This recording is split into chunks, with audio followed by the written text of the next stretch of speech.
자, 오늘은 우리 삶을 이끄시는 하나님의 섭리라고 하는 제목으로 하나님의 섭리가 저와 여러분의 삶 가운데 어떻게 이루어져 가는지를 한번 생각해 보겠습니다.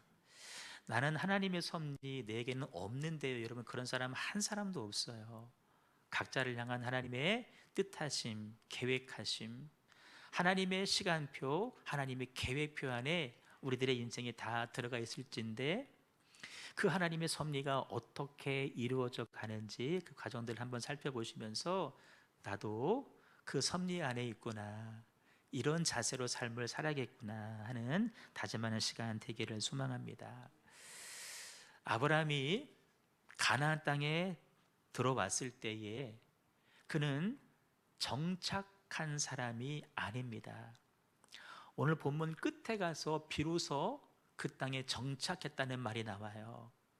아직 아브라함은 가나안 땅에 와서 정착이 아니라 둘러보는 수준입니다. 여행객 수준에 불과해요. 그 말은 다시 말하면 아브라함을 둘러싼 모든 상황이나 환경이 낯설고 적대적이라는 의미입니다. 사람들이 아브라함을 환영하지 않아요. 다 싫어해요. 하지만 아브라함은 그 환경 가운데서도 조금도 두려워하지 않았습니다. 그 이유는 그 가나안 땅에서 하나님께서 아브라함에게 나타나 주셨기 때문이고, 그 하나님을 향하여서 아브라함은 하나님의 이름을 부르면서 믿음의 제단을, 예배의 제단을 쌓았기 때문에 그 마음에 두려움이 없었습니다. 여러분, 정말 우리 마음에 생기는 두려움, 염려, 근심, 걱정은요, 그 문제가 커서가 아닙니다. 내가 하나님 앞에 서 있지 않아서 두려운 겁니다. 저는 목회자잖아요. 늘 말씀을 보고 교회 안에 머물잖아요. 그런데 한 주간 삶을 살다가 어느 때는 굉장히 분주해서 사람들 만나고 그럴 때가 있어요. 그런데 그런 주간에는요, 기도가 약해지겠죠. 말씀 묵상이 약해지겠죠. 열심히 설교 원고 준비했는데도 이 앞에 서면은요, 마음에 두려움이 몰려올 때가 있어요. 준비를 안 해서가 아니에요. 하나님 앞에 내가 서 있던 시간이 부족할 때 두려움이 찾아와요. 가나안 땅에 있었지만 하나님 앞에 예배했을 때 두렵지 않았다. 그런데 어느 날 예상하지 못한 기근, 흉년이 가나안 땅에 찾아왔습니다. 아브라함이 약속의 땅에서 벗어나서 저 애굽으로 내려갔습니다. 거기에 갔더니 없었던 두려움이 생기는 거예요. 아내를 빼앗길지 모른다라고 하는 두려움. 그보다 더 큰 두려움은 저 사람들이 아내를 대하기 위해서 나를 죽일지도 모른다고 하는 그 두려운 마음이 아브라함 속에 엄습하기 시작했습니다. 아브라함이 두려움을 느낀 이유는 무엇일까요? 거기가 애굽 땅이라서요? 바로가 무서워서요? 애굽 사람이 무서워서요? 아니요, 가나안 사람들이 더 무서워요. 애굽 땅에서 아브라함이 두려움을 느낀 이유는 가나안에서 두려움을 느끼지 않은 이유와 정반대입니다. 가나안 땅에서는 예배했기 때문에 두려워하지 않았어요. 하지만 애굽 땅에서는 예배하지 않았습니다. 하나님도 그에게 나타나셨다라고 하는 기록이 없습니다. 이렇게 보면 우리 삶이 왜 근심에, 왜 걱정에, 왜 염려에 가득하느냐, 찾아오는 시험 때문에 그런 것이 아닙니다. 찾아온 시험 앞에서 우리가 예배를 놓쳤기 때문입니다. 주변에 보시면 늘 고난, 고통, 어려움, 환난, 시험 가운데 있는 분들이 계십니다. 하지만 그분들 가운데에서 무너지지 않고 꿋꿋이 버티는 사람들의 공통점이 있습니다. 하나님 앞에서 그 어떤 시험이 찾아와도 예배를 놓치지 않았다라고 하는 공통점입니다. 시험이 우리를 넘어뜨리는 것이 아닙니다. 시험 때문에 예배를 놓쳤을 때 우리의 삶이 무너지는 것입니다. 우리 모두는 다 육신을 가지고 있기 때문에 여러 가지 시험 만날 수밖에 없습니다. 하지만 여러분, 그 어떤 어려움과 환난과 시험 앞에서도 늘 우리와 함께 하시며 우리 위에 머무시면서 우리를 주목하시고 바라보시고 선한 길로, 복된 길로, 의의 길로, 승리의 길로만 이끄시는 하나님 바라보시면서 그분과 시선을 이렇게 맞추시면서 예배하는 저 여러분 꼭 되시기를 주님의 이름으로 축복합니다. 아브라함처럼 하나님의 이름을 부르시면서 그분 앞에 손을 들고 엎드려 예배하는 거예요. 자, 그렇게 애굽에서 아브라함이 큰 위기를 겪었지만 하나님께서 개입하셨어요. 다시 가나안 땅으로 돌아오게 하셨는데, 읽진 않았지만 말씀해 보면 주목할 말씀이 뭐냐면 아브라함에게 가축과 은과 금이 풍부했다라고 성경이 말씀을 해주고 있습니다. 저는 사실 이 말씀을 접할 때 좀 마음이 편치는 않았습니다. 일종의 선입견 때문인데 어떤 마음이냐면 그 아브라함이 은과 금이 풍부해진 것은 정당한 노력의 대가로 얻은 부가 아니라 쉽게 말해서 자기 부인 팔아먹고 얻은 부유함이다, 떳떳하지 않다라는 마음이 제한이 있었습니다. 실제 그런 것이 바로가 그로 말미암아 아내를 사라를 어둠으로 말미암아 아브라함을 후대했다, 이 말씀 때문에 더더욱 그런 생각을 가졌습니다. 특별히 우리 한국의 역사를 보면 일본과 과거사 아직 정리돼야 될 부분들이 있잖아요. 한쪽에서는 사과가 우선이다, 아니다 한쪽에서는 경제를 위해서 적절하게 보상하고 그걸로 마무리 짓는 것이 좋다, 이렇게 보상의 이야기가 가끔 뉴스에 나오잖아요. 그것을 볼 때마다 이 아브라함 이야기가 이렇게 오버랩 겹쳐지는 거예요. 야, 아브라함 부끄러운 부를 누린 것이다. 하지만 여러분, 저의 생각이 말 그대로 선입견이었다, 올바른 해석이 아니었다라는 우리는 결론을 내릴 수 있습니다. 다시 말하면 아브라함에게 짐승과 은과 금이 풍부해서 돌아온 것은 어떤 보상을 통해서 얻은 것이 아니라 하나님이 주신 그 약속이 서서히 아브라함 삶 가운데 지어 성취되어 가고 있다라고 하는 그 과정이라는 것입니다. 여러분, 그 관점으로 바라보셔야 돼요.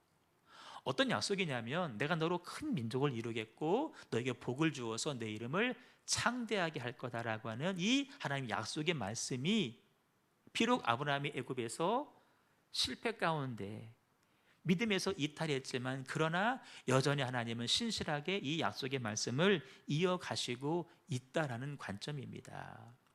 그 증거가 뭐냐면 20절 보시면 바로가 아내와 모든 소유를 보내었다 그랬습니다.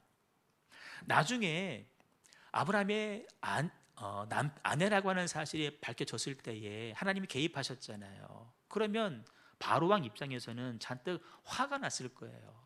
주었던 거 도로 뺏어와 라고 했을 터인데 선한 마음으로 그것을 다시 돌려 보냈다라는 것입니다. 결코 보상이 아닙니다.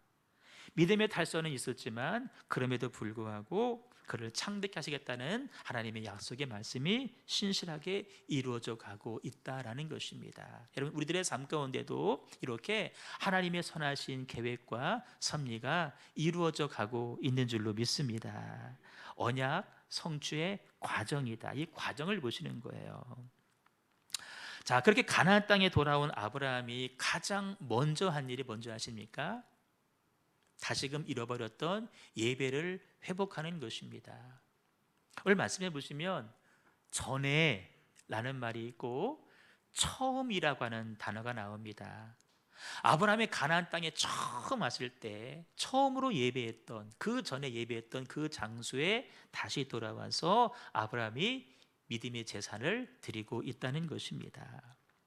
이 말씀은 이런 의미가 있습니다.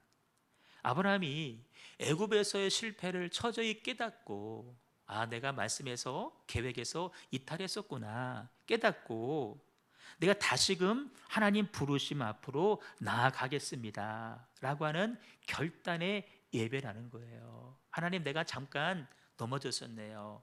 다시는 내가 넘어지지 않고 하나님 부르심 앞에 충실하게 나아가겠습니다라고 하는 결단의 예배. 하나님, 내가 과거의 실패에 매여 살지 않겠습니다. 어떤 사람들은 과거의 실패에 매여 살아요. 그 실패에 깊이 빠져서 헤어나오질 못해요. 하나님은 훌훌 털고 나와서 새롭게 믿음에 가기를 원하시는데, 나 옛날에 실패했던 사람이잖아, 나 옛날에 죄 지었던 사람이잖아, 전도하면서 교회 가자고 해도 아유 지은 죄가 많아가지고요, 다 그 과거에 매여 있어요. 하지만 아브라함은, 하나님, 내가 분명 넘어지고 실패했지만 나 그 실패에 갇혀 살지 않겠습니다. 나 다시금 하나님 은혜에 감격하면서 하나님을 예배하는 예배자로 살겠습니다. 아멘. 찬양했던 것처럼 주를 위한 예배자, 주님이 찾으시는 그 한 사람, 그 예배자 내가 되어서 살겠습니다. 여러분, 남들 다 같이 모여서 예배하는 그런 자리가 아닙니다. 이렇게는 예배할 수 있어요. 하지만 가나안 땅 아무도 예배하지 않습니다. 아무도 하나님을 인정하지 않습니다. 다 척박한 땅이고 다 아브라함을 대적하는 사람들 중심에서 나 혼자라도 하나님을 예배하는 삶을 살겠습니다. 나를 부르셨을 때 그 부르심의 소명을 내가 기억하면서 살겠습니다라고 다짐하는 결단의 예배를 드렸다라는 거예요. 여러분, 아브라함 입장에서 얼마나 그 예배가 감격스러웠겠습니까? 그곳이 베델인데 하나님께서 아브라함을 처음 만나주신 장소였고, 아브라함도 처음 하나님 앞에 예배를 드렸던 장소입니다. 소위 첫사랑의 은혜의 감격이 회복되고 있는 그런 순간입니다. 예전에는 아브라함 시대는 뭐 우리 같은 찬송가가 없었겠지만, 찬송가가 있었다고 한다면 아마 우리가 흔히 부르는 천부여 의지없소서 손 들고 옵니다. 우리 과거의 부흥회 때 보시면 정말 그 은혜를 다시 회복하면서 눈물 흘리시고 콧물 흘리시면서 손들어 주 앞에 예배했던 모습들 다들 경험하지 않으셨습니까? 그 감격의 예배를 지금 아브라함이 드리고 있는데, 그 장소가 어디였다? 베델이었다는 거예요. 이때부터 베델은 하나님의 사람들이 영적으로 다시금 회복하는 자리의 대명사처럼 쓰입니다. 베델에서 하나님을 만나야 돼. 베델로 돌아가야 돼. 아브라함의 손주 야곱이 아버지와 형을 속이고 이제 장자권, 축복권을 얻었습니다. 들통났어요. 야밤 도주를 하잖아요. 그래서 외삼촌 집으로 가는데, 여러분, 그 광야길에서 혼자 얼마나 외롭고 얼마나 두려웠겠습니까? 밤에 하늘을 지붕 삼아서 누웠는데 잠이 오질 않는 거예요. 돌을 베개 삼아서 잠을 자는데 괜시리 잠들었어요. 하나님께서 꿈 가운데 사닥다리를 보여주시면서 천사들이 오르락 내리락 합니다. 여러분, 우리가 볼 때 야곱 얼마나 나쁜 사람이에요. 거짓말, 속임수. 하지만 하나님의 언약은 야곱에게 있는 거예요. 그래서 하나님은 야곱을 버리지 않으시는 거예요. 그래서 그 광야에서 그 꿈 가운데서도 야곱에게 나타나셔서 하나님의 계획을 말씀해 주고 계신 거예요. 그 자리가 어디였냐? 베델이었어요. 야곱은 또 잊고 살아갑니다. 외삼촌 집에서 죽으라고 고생하죠. 그 기나긴 세월을 다 보내고 이제 때가 되어서 고향으로 돌아오는데, 내 마음속에는 형과의 관계를 회복하고 싶어요. 선물도 잔뜩 준비했는데 들려오는 소식은 형이 여전히 살기 등등해서 군대를 조직해서 나를 죽이려고 한다. 야곱은 또 두렵습니다. 하지만 이 베델에서 다시금 하나님을 경험하게 되죠. 형을 만날 용기를 얻게 돼요. 하나님의 언약이 성취되는 그 과정 가운데에서 야곱이 하나님을 만나게 되죠. 역시 베델입니다. 오늘 아브라함도 이 베델에서 다시 돌아와서 예배를 드리면서 잃어버린 은혜, 부르심의 소망을 확인하는 거고요. 그 예배의 힘은 조금 이따 나올 룻과의 갈등이 생기는데, 그 갈등을 어떻게 풀어갈 것인지에 대한 지혜를 얻게 됩니다. 나중에 보시면 알겠지만 룻과의 갈등, 여러분 인간적으로 풀기 어려운 문제인데 아브라함은 그것을 지혜롭게 풀어가요. 이 예배를 통하여 주신 하나님의 지혜라는 것입니다. 특별히 창세기 12장에서 나를 처음 부르셨을 때 하나님께서 주신 그 언약, 약속이 얼마나 신성한지, 얼마나 엄위한지, 그 약속이 얼마나 독특한 하나님의 약속인지를 확인하고, 그래 내가 그 약속 따라 살아야지 라고 결단하는 그 예배가 바로 이 베델의 예배였다라는 것입니다. 여러분, 우리 삶도 하나님의 언약 가운데 있는데 많은 경우 분주한 삶 가운데 그 언약을 잊어버리고 주어진 많은 사명들이 있을 텐데 잊어버린 채 오늘을 살아갈 때가 많이 있을 것입니다. 우리에게도 이 베델이 필요하지 않겠습니까? 이 베델에서 다시금 하나님을 만나시되 피상적인 지나가는 만남이 아니라 강력한 부딪힘이 있는 만남을 경험하시고 부르심의 사명과 주어진 사명, 소명, 뜻 확인하시고 언약을 성취해가는 내가 되겠습니다라고 결단하시는 그런 예배, 우리 형제교회 될 수 있기를 주님의 이름으로 축복합니다. 그렇게 많은 재물을 얻고 예배까지 회복을 했어요. 애굽에서 얻은 많은 재물 때문에 예상치 못한 일이 이제 벌어지게 됩니다. 가진 재산들이 많았고 짐승들이 많아서 한 번에 다 수용하기 어려웠던 것 같아요. 아브라함의 양치기들이 있고 롯의 양치기들이 있는데 서로 뭐 내 양이다 네 양이다 뭐 좁다 이렇게 서로 다툼이 생겨버린 거예요. 아브라함이 그 모습을 이렇게 바라보다가 고심 끝에 롯을 불러놓고 이야기를 합니다. 롯아, 저 원주민들이 보기에도 우리 친척인데 우리 싸우는 것이 부끄럽지 않냐? 우리 이쯤에서 서로 헤어지자라고 이야기를 합니다.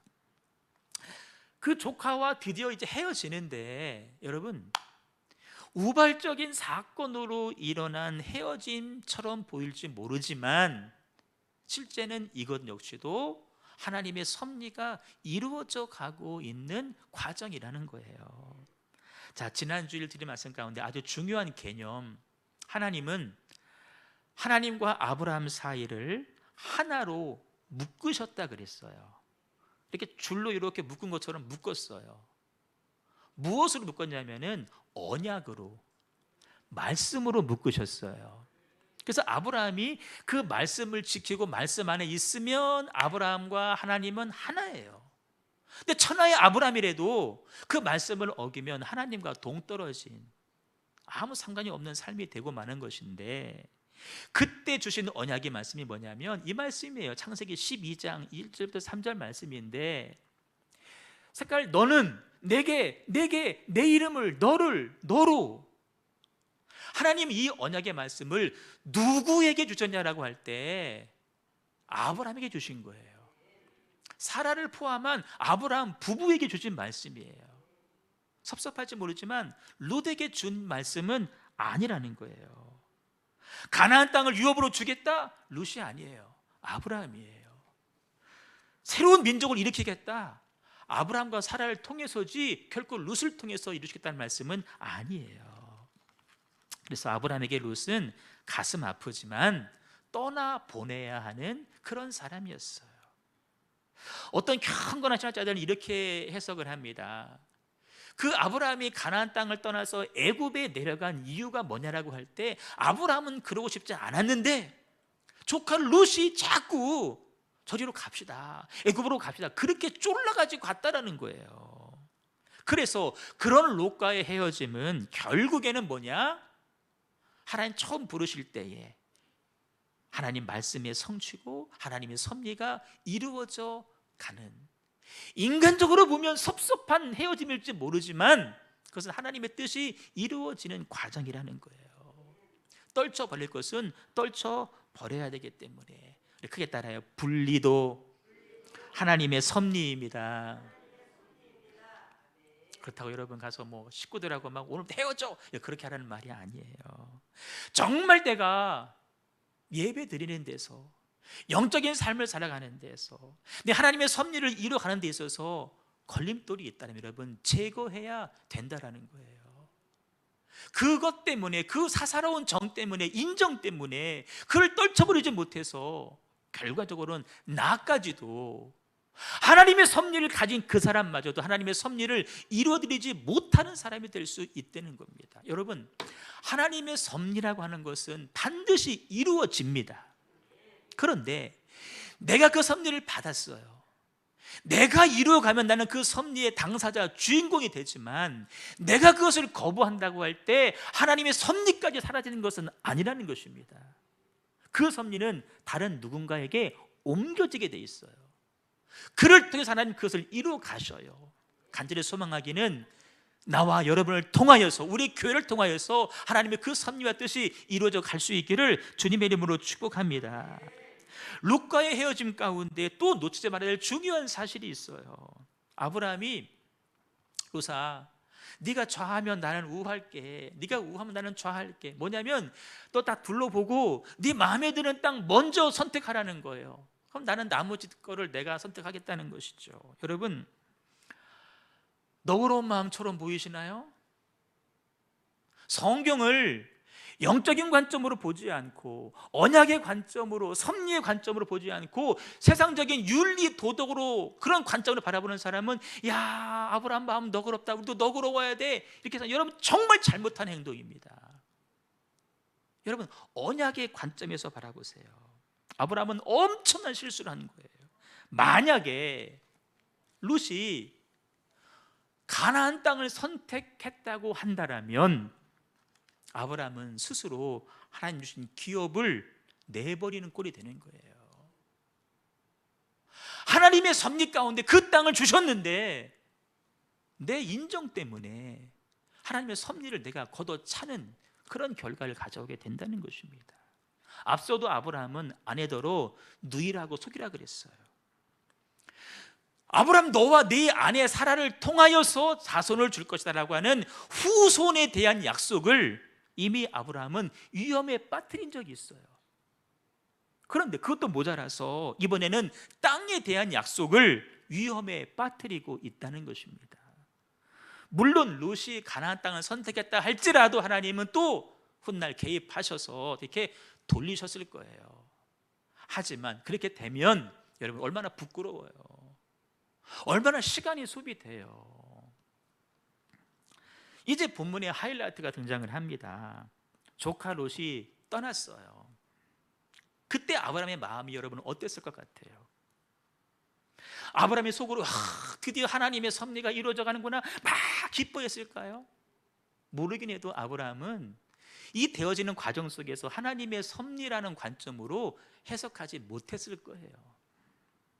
하나님이 볼 때는 섭리지만 아브라함이 볼 때는, 우리도 그렇잖아요. 우리 안에 일들이 이루어져 가는데 우리는 그게 하나님의 섭리인지 뭔지 몰라. 근데 하나님 보시는 게 섭리야. 아브라함도 섭리가 아니라 그냥 인간적인 마음으로 섭섭하다, 아쉽다, 미안하다, 외롭다, 아마 이런 마음들이 막 교차했을 거예요. 그래도 가란다고 가냐 이 녀석아, 섭섭함. 그래도 있다가 없으니까 외로워요. 아브라함이 애초에 고향 땅을 떠나올 때 조카 롯을 데려온 이유가 여러분 성경에 나와 있지 않지만 제가 묵상해 볼 때 배경 들으셨잖아요.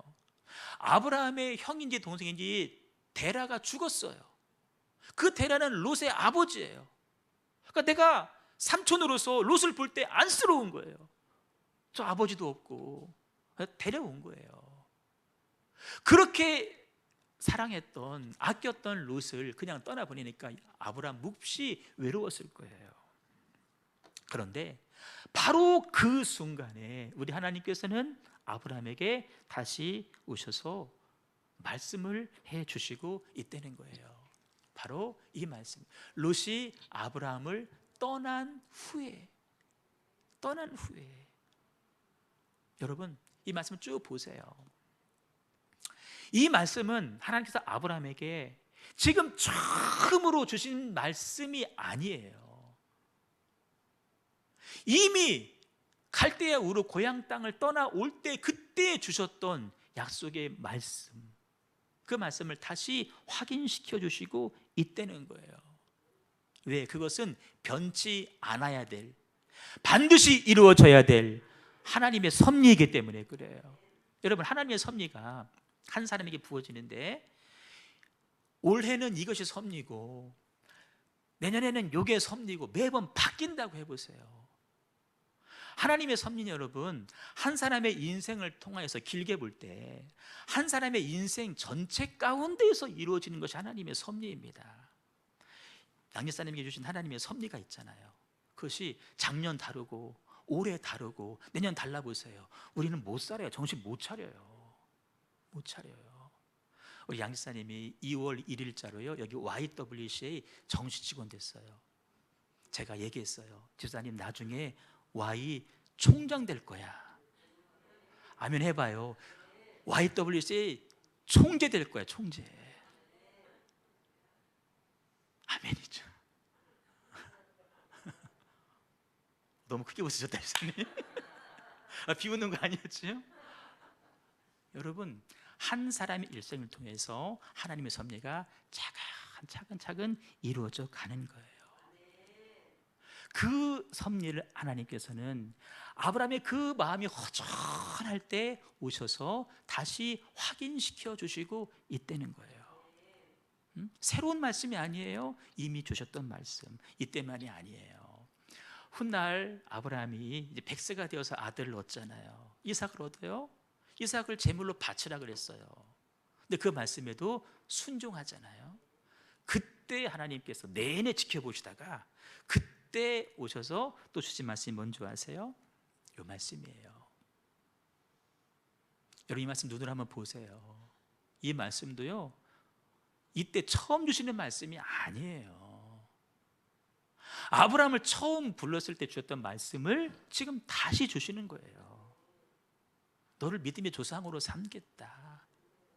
네 씨로 말미암아 천하 만민이 복을 받게 될 것이다.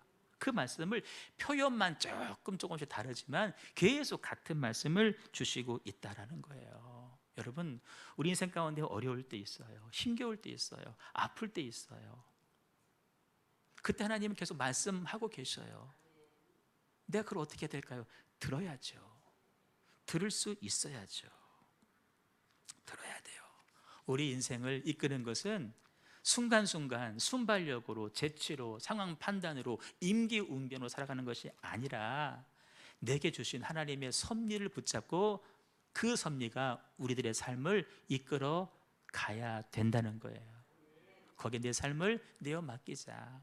그냥 그게 교회의 비전이에요. 청주의 영적인 새 바람을 일으키는 교회가 되자. 여기에 맞추고 여러분, 지난 15년의 역사를 돌아볼 때 어려움들도 있었죠. 실패도 있었어요. 그 모든 것들이 하나님의 섭리가 이루어지는 과정이라는 거예요. 인생 가운데 어려움이 있을 때 하나님의 약속의 말씀을 꼭 경험하시고 들으시되, 여러분 말씀 한번 더 봐요. 중간에 보시면 하나님께서 아브라함아 그 땅을 바라봐라 그랬어요. 저 끝에 보시면 다녀봐라 그랬어요. 핵심은 바라보는 거예요. 또 하나의 핵심은 다녀보는 거예요. 여전히 아브라함에게 가나안 땅은요 낯선 땅이에요. 여전히 위험천만한 땅이에요. 아직 완전히 정착한 거 아니에요. 오늘 본문 끝에 보시면 비로소 그 땅에 정착했다 그랬어요. 아직 네 거 아니지만, 아직 정복된 거 아니지만 네가 그 땅의 주인인 것처럼, 네가 소유권자인 것처럼 믿고 그 땅을 바라보고 그 땅을 살아가라는 거예요. 우리 주변에 아직 이루어지지 않은 것들이 있잖아요. 여러분, 이루어진 것처럼, 내가 소유권자인 것처럼 바라보고 다녀보십시오. 믿음의 눈으로 바라보십시오. 믿음은 하나님의 약속을 붙잡고 아직 이루어지지 않았지만 믿음으로 동서남북을 바라보는 거예요. 그리고 다녀보는 거예요. 지금 아무것도 이루어지지 않았다 할지라도, 내 눈에는 척박히 보인다 할지라도 믿음으로 약속 붙잡고 한 걸음 한 걸음 내디디는 것이 바로 믿음인 줄로 믿습니다. 내가 가진 것이 없어도, 내 몸이 약해도, 내가 주어진 삶의 자리, 그 자리에서 하나님의 섭리를 내가 이루어가는 자가 되겠습니다. 그렇게 살아가면 여러분 어느새 뒤돌아봤더니 그 일들이 다 이루어져 있음을 발견하게 될 것입니다. 내가 반드시 복주고 복줄 것이다. 내가 너를 고치고 싸매시리라. 내가 너를 다시 돌아오게 하리라. 내가 너희에게 부흥을 주리라. 반드시 이루어져갈 하나님의 언약임을 기억하시고 신실하게 이루어 가시는 그 일에 쓰임 받으시는 저와 여러분과 우리 교회 되시기를 주님의 이름으로 축원합니다. 우리 찬양하겠습니다. 주님 말씀하시면 나아가리라. 찬양하시죠. 내 삶은 하나님의 언약이 이루어지는 삶이 되기를 원합니다 라고 하는 믿음으로 찬양해요. 반주해 주세요.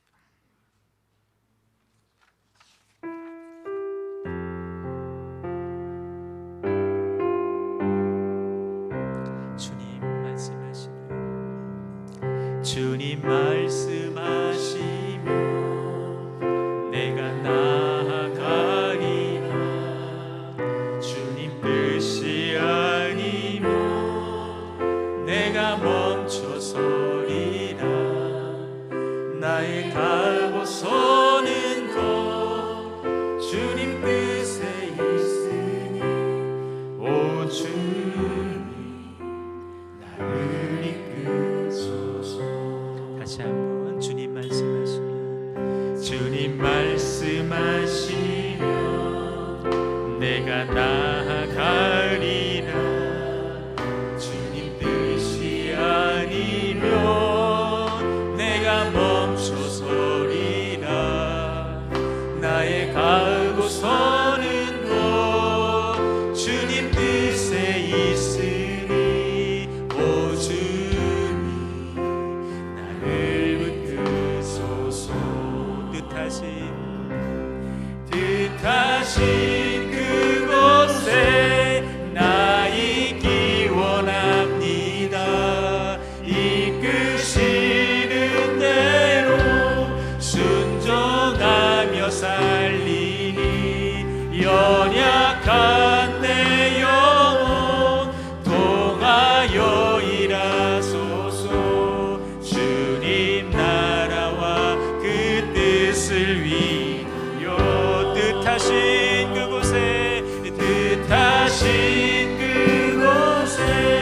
나 있기 원합니다. 이끄시는 대로 순종하며 살리니 연약한 내 영혼 통하여 일하소서. 주님 나라와 그 뜻을 위하여 뜻하신 그곳에 나 있기 원합니다.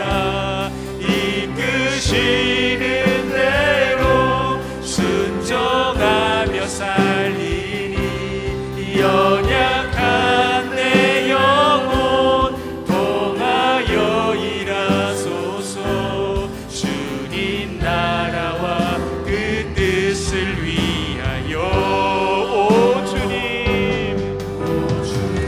나를 이끄소서. 나를 이끄소서. 오 주님 나를 이끄시옵소서. 오 주님 나를 이끄소서.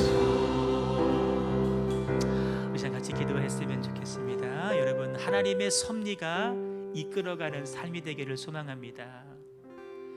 내 상황이 그 상황에 맞춰서 임기응변으로 막 대처해서 그렇게 움직이는 삶이 아니라 하나님 말씀 따라서 약속 따라서 그 섭리가 인도해가는 삶. 하나님은 아브라함에게 나타나실 때마다 말씀을 주셨는데 그 말씀은 한 말씀이었어요. 한 말씀이에요. 아브라함 전체를 통하여서 이루어가기 원하시는 하나님의 섭리입니다.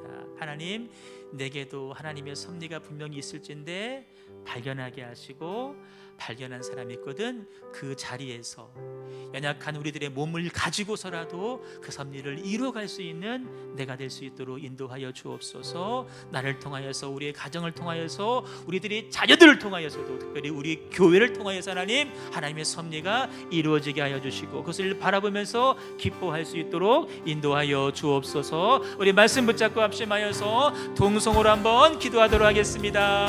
주여